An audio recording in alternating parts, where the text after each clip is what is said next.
Emma Moore clutched her coffee mug tightly, watching the steam rise in spirals as she gazed out her apartment window overlooking the Boston skyline. At 42, she had built a successful career as a neuroscientist, studying sleep patterns and consciousness. Yet lately, something had been disrupting her own sleep, vivid dreams that felt more like memories than imagination. The dreams had started 3 months ago, following her mother's funeral. In them, Emma found herself in a vast, luminous space that wasn't quite physical, yet felt more real than waking life. There were beings, not with physical forms, but with unmistakable presences, communicating with her through thoughts and emotions. Rather than words, you can dismiss it as grief, Dr. Reynolds, her colleague and friend, had suggested when she'd hesitantly mentioned the dreams. The mind processes loss in strange ways, but Emma knew it was more than grief. In her dreams, she was reviewing her life, not just this one, but others stretching back through time. And there were always 3 questions being asked of her soul, questions that seemed to determine where and when she would go next. That morning, Emma had woken with the questions still echoing in her mind, clearer than ever before. She grabbed her journal and wrote them down. Who must I meet again? What must I learn? How must I serve? The phone rang, startling her. It was the university hospital. One of her sleep study patients had experienced something unusual during his session and was asking specifically for her. 30 minutes later, Emma entered room 312, where Robert Caldwell, a retired history professor participating in her research, sat upright in bed, his eyes wide with wonder rather than fear. "Dr. Matthews," he said before she could even greet him. "I saw you there." "Saw me where, Robert?" "In the place between lives. We were there together many times before. You were helping others understand the questions." Emma felt her skin prickle with goosebumps. "What questions, Robert?" He looked at her with recognition that transcended their doctor-patient relationship. "The 3 questions every soul must answer before returning. You know them. You've always known them." Emma sank into the chair beside his bed, her scientific skepticism battling with a profound sense of remembering. "Tell me what you experienced." Robert described an immersive journey beyond physical reality, the same luminous realm that had been infiltrating Emma's dreams. During his sleep study, his brain had shown patterns unlike anything recorded before, and he had accessed what he described as the soul planning room, where souls gathered between incarnations to review past lives and plan their next journey. "We choose our lives, Dr. Matthews," Robert explained, his voice steady with conviction, "but not randomly. We answer 3 questions that guide our soul's journey." As Robert spoke, fragments of Emma's dreams came into sharper focus. She had been more than just a visitor to this realm. She had been a guide, helping souls understand the profound implications of their choices. "There's someone you need to meet," Robert said, reaching for his wallet. He pulled out a business card for the Edgar Cayce Association for research and enlightenment. "My nephew works there. He's been studying reincarnation for years. He told me about your research, which is why I volunteered for your study." Emma accepted the card, her fingers trembling slightly. "This seems far beyond the scope of neuroscience." "Perhaps," Robert smiled, "that's exactly why you became a neuroscientist in this life, to bridge the gap between science and spirit." That evening, Emma sat in her study surrounded by books on consciousness, near-death experiences, and quantum physics. She had always approached such topics from a strictly scientific perspective, seeking neurological explanations for spiritual experiences. But now she found herself downloading papers on Edgar Cayce, the sleeping prophet, who had accessed profound spiritual information while in trance states similar to what she studied in her lab. As she read about Cayce's life readings and his descriptions of the soul's journey between incarnations, Emma felt a strange familiarity with the material. According to Cayce, souls deliberately chose the circumstances of their birth to fulfill specific purposes and learn particular lessons. Her phone pinged with a text message from an unknown number. "Dr. Matthews, my Uncle Robert suggested I contact you. I believe we have much to discuss about your research and its implications for understanding reincarnation. Would tomorrow at 2 p.m. work for you? Michael Caldwell, our institute." Emma stared at the message, feeling as though she stood at a threshold. Her professional reputation was built on rigorous scientific methodology, not mystical concepts like reincarnation. And yet something deeper than rational thought was guiding her now, a knowing that transcended her scientific training. "PM works," she replied, then added almost without thinking, "I have questions about the 3 questions." The response came immediately. "Of course you do, that's why you're here." Emma placed her phone down and closed her eyes. In the darkness behind her eyelids, the luminous realm beckoned.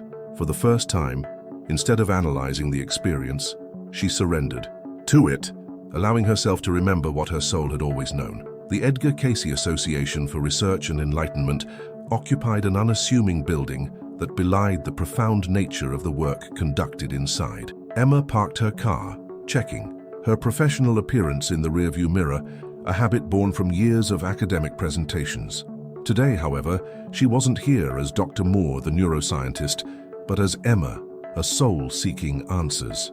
The lobby featured photographs of Edgar Cayce himself, along with displays explaining his work on holistic healing, dream interpretation, and past life readings. Emma found herself drawn to a quote displayed prominently on one wall. "The purpose of life is to be a companion with the Creator." "Compelling, isn't it?" came a voice from behind her. Emma turned to face a man about her age, with kind eyes that somehow felt familiar. "Michael Caldwell," he introduced himself, extending his hand. "Though I believe we've met before, in realms beyond this one." Under normal circumstances, Emma would have dismissed such a statement as New Age nonsense. Instead, she found herself saying, "The soul planning room, I was a guide there." Michael's smile deepened. "And still are, I suspect, during your dream states. Please come to my office." Michael's workspace was filled with books, charts of consciousness, and framed maps of ancient civilizations. On his desk sat a worn copy of There Is a River, the biography of Edgar Cayce. "My uncle told me about your dreams," Michael began once they were seated, "and about the 3 questions you've remembered." Emma nodded. "Who must I meet again? What must I learn? How must I serve? They feel significant, but I don't fully understand their implications. They are the cornerstone of soul planning, according to Cayce's readings," Michael explained.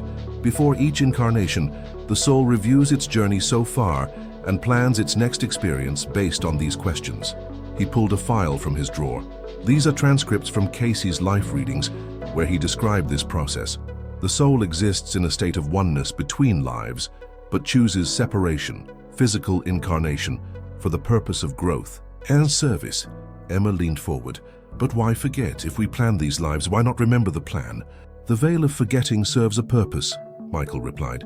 "If we remembered everything, where would be the growth, the challenges, the free will choices that define our character?" He handed her several pages from Cayce readings. Cayce described life as a school. Each incarnation offers lessons the soul has chosen to learn. The first question, "Who must I meet again?" addresses karmic relationships and soul groups that travel together through multiple lifetimes. "Soul groups?" Emma murmured, remembering fragments from her dreams. "People who play different roles in each other's lives." "Exactly. Sometimes as parents and children, sometimes as lovers, sometimes as adversaries, all to help each other grow. The souls you're drawn to most strongly, whether in love or conflict, are often those you've known before." Emma thought of her mother, whose death had triggered these dreams, and of her complicated relationship with her father, who had abandoned the family when she was young. Were these soul contracts she had agreed to? The second question, Michael continued, addresses the soul's curriculum. What must I learn? Each soul charts a course of experiences designed to develop specific qualities or overcome particular patterns. Like my obsession with scientific proof, Emma smiled wryly. Perhaps my soul chose to be a scientist to learn the limits of what can be measured. Perhaps, Michael agreed, or to be the one who helps bridge these worlds through the language of science. Which brings us to the third question, how must I serve? Cayce emphasized that every soul incarnates not just for personal growth, but to contribute something meaningful. Emma remembered her original fascination with sleep and consciousness research, her genuine desire to help people suffering from sleep disorders, which had evolved into a deeper quest to understand the nature of consciousness itself. These questions aren't sequential, Michael explained. They're interwoven. Who you meet influences what you learn, which shapes how you serve, which attracts certain souls into your path. He paused, studying her with a gentle intensity. Your research on consciousness during sleep states, it's remarkable how closely it aligns with what Cayce accessed during his trance readings. That's no coincidence. You think I chose this field because your soul remembered its purpose, even if your conscious mind didn't. You've been drawn to the very research. That might scientifically validate what souls experience between lives. Emma felt a weight lift from her shoulders. the weight of questioning her recent experiences, of fearing she was losing her scientific objectivity, of wondering if grief had compromised her rationality. "There's someone else you should meet," Michael said, checking his watch. "She'll be here soon. Catherine Avery, a regression therapist who works with clients recalling their between-lives experiences. Her work complements yours in fascinating ways." As if on cue, there was a knock at the door. The woman who entered radiated a quiet wisdom that immediately set Emma at ease. After introductions, Catherine explained her work, helping people access memories of the soul planning process through deep meditation. "Many report answering the same 3 questions you've remembered," Catherine said. "And what's fascinating is the consistency across different clients with no knowledge of each other's experiences." "In my scientific work," Emma confessed, "we'd call that anecdotal evidence." Catherine smiled. "Science begins with observation before measurement. Perhaps your work will develop the tools to measure what we're currently only observing." The 3 of them spent hours discussing the intersection of neuroscience, Cayce's readings, and past life regression therapy. As afternoon turned to evening, Emma shared more details about her dreams and the growing certainty that she had been and still was a guide in the between-lives realm. "If that's true," she asked, "why incarnate at all? Why not remain there as a guide?" "Cayce's readings suggest that guides also need the growth that comes from physical experience," Michael explained. "No soul stays in one role forever. Even the most advanced souls continue to incarnate for specific purposes." As Emma prepared to leave, Catherine handed her a journal. "For recording your dreams, the more attention you give them, the clearer they'll become." She hesitated, then added, "There's a regression session tomorrow evening with several participants. Would you consider observing? As a scientist, of course." Emma thought about her research at the university, about her colleagues, who would scoff at such pseudoscience, about the grants that funded her conventional work. Then she thought about the questions that had haunted her dreams. "I'll be there," she said. That night, for the first time, Emma deliberately invited the dreams. As she drifted into sleep, she silently asked to remember more of her role as a guide, and the souls she had helped prepare for incarnation. The luminous realm welcomed her like an old friend. This time, she wasn't just an observer, but an active participant, guiding a soul preparing for its next journey. The soul appeared as a shimmering presence, radiating both ancient wisdom and childlike eagerness. "You must answer the 3 questions," Emma heard herself say in the dream. "Who must you meet again to resolve unfinished business? What must you learn to continue your soul's evolution? How will you serve the greater good in this lifetime?" As the soul contemplated these questions, Emma realized she was witnessing the birth of a life plan, one that would involve joy and sorrow, triumph and challenge, all carefully chosen for the soul's growth. And with stunning clarity, she understood that her current life had been planned the same way, with her full participation and consent. She awoke with tears streaming down her face and a sense of purpose she hadn't felt in years. The boundary between her scientific work and spiritual understanding was dissolving, revealing a more comprehensive picture of consciousness than either discipline could provide alone. Emma reached for her phone and composed an email to her department chair requesting a sabbatical.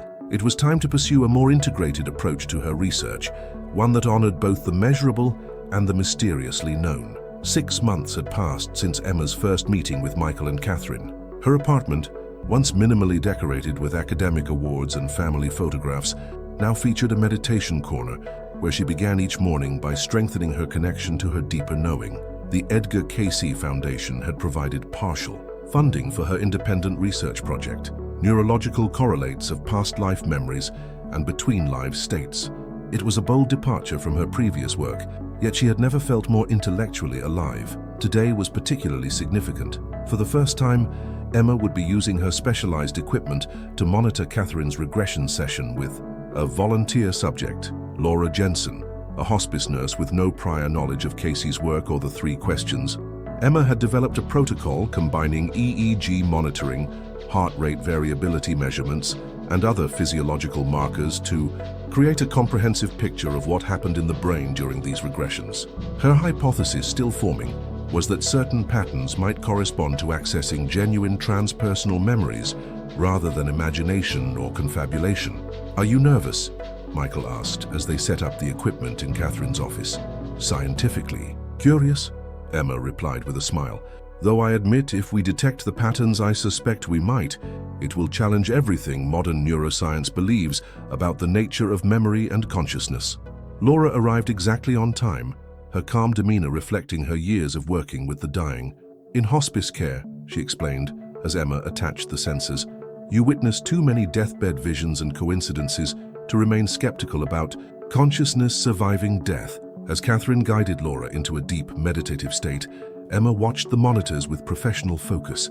Laura's brainwaves shifted from beta to alpha, then to theta, and at moments touched on delta patterns, typically seen only in deep sleep, yet Laura remained responsive to Catherine's voice.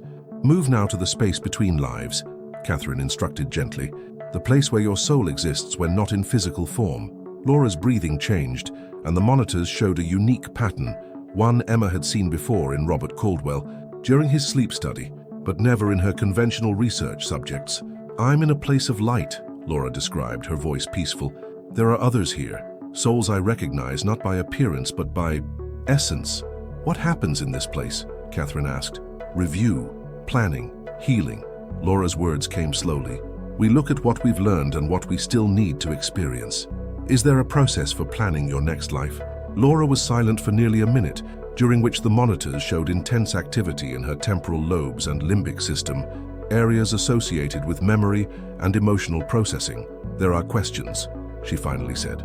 3 important questions I must answer before choosing a new life. Emma and Michael exchanged glances as Laura, unprompted, named the exact questions Emma had discovered in her own dreams. Who must I meet again? Souls I have unfinished business with, or souls who will help me grow?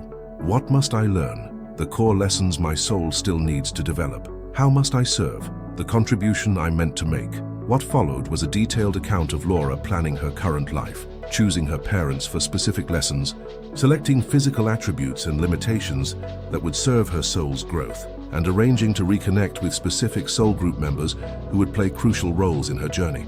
Most remarkably, Laura described circumstances from her current life, including a near-death experience at age 12, that she said had been planned as a potential awakening point if she became too immersed in physical reality and forgot her soul's intentions.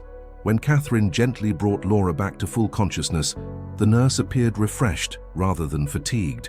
Looking at the data Emma had collected, she asked, "Did you find what you were looking for?" "More," Emma admitted. "Your brain showed patterns consistent with accessing genuine memories rather than creating imaginative scenarios.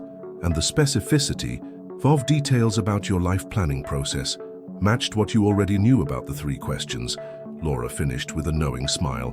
"That's not surprising to me. As souls, we all go through the same basic process, even if the specific answers to those questions differ for each of us." In the weeks that followed, Emma conducted sessions with 15 more volunteers. 80% described some version of the 3 questions without prompting. The brain activity patterns showed remarkable consistency across subjects, despite their diverse backgrounds and belief systems. Emma began writing a paper on her findings, carefully framed to be acceptable to the scientific community, while honestly presenting the data that pointed to consciousness as something more expansive than brain activity. One evening, as she worked late in her home office, Emma received an unexpected visitor. Dr. Reynolds, her colleague from the university, had come to check on her. "The department is concerned," he said bluntly, after refusing her offer of tea. "There are rumors about the direction your research has taken. Terms like pseudoscience and career suicide are being thrown around." Emma gestured to the charts and data spread across her desk. "Does this look like pseudoscience to you, James? Rigorous methodology, careful controls, statistical analysis. I've applied everything we value in neuroscience. But reincarnation, soul planning?" He shook his head. "You can't expect the scientific community to embrace these concepts regardless of your data. Science advances by investigating anomalies, not ignoring them," Emma countered. "When Galileo pointed his telescope at Jupiter and saw moons that shouldn't exist according to prevailing theory, should he have looked away?" Dr. Reynolds sighed. "You're not Galileo, Emma, and I'm not your enemy. I'm trying to save your reputation before it's too late." "My reputation," Emma said quietly, "is less important than the truth. And the truth is that our models of consciousness are inadequate. The data supports that consciousness may exist beyond the brain, that memory may not be solely neurologically stored, and that experiences across subjects point to a consistent reality of soul existence between lives. After Dr. Reynolds left, unconvinced but somewhat less dismissive, Emma stood by her window watching the Boston skyline shimmer with lights. She remembered a quote from Cayce: "Mind is the builder, physical is the result." Her phone rang. Catherine, calling with news that a major medical research foundation had expressed interest in funding a larger study of her protocols. Apparently, the foundation's director had personally experienced past life memories while undergoing surgery and wanted to support scientific investigation of the phenomenon. Later that night, in the luminous realm of her dreams, Emma once again found herself in the role of guide. A soul approached, one she recognized from many shared journeys. "You've remembered," the soul communicated without words. "Not everything," Emma replied, "but enough to understand why I'm here."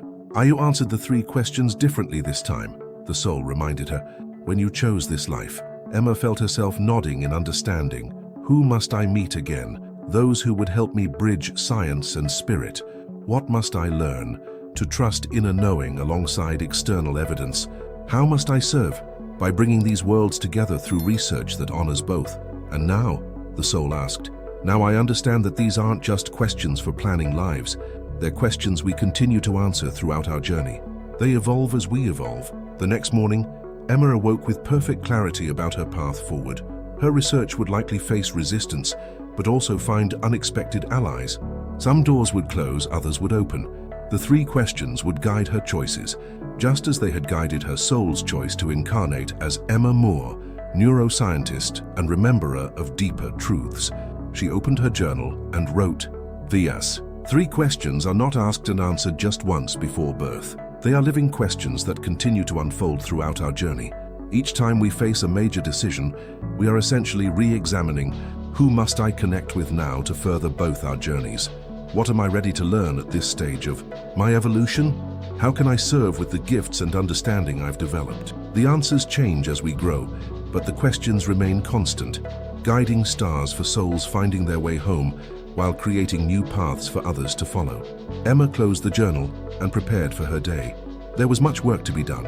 A bridge to build between science and spirit, between measurable reality and experienced truth, between the brain's activity and the soul's journey. And it all began with 3 simple questions that every soul must answer.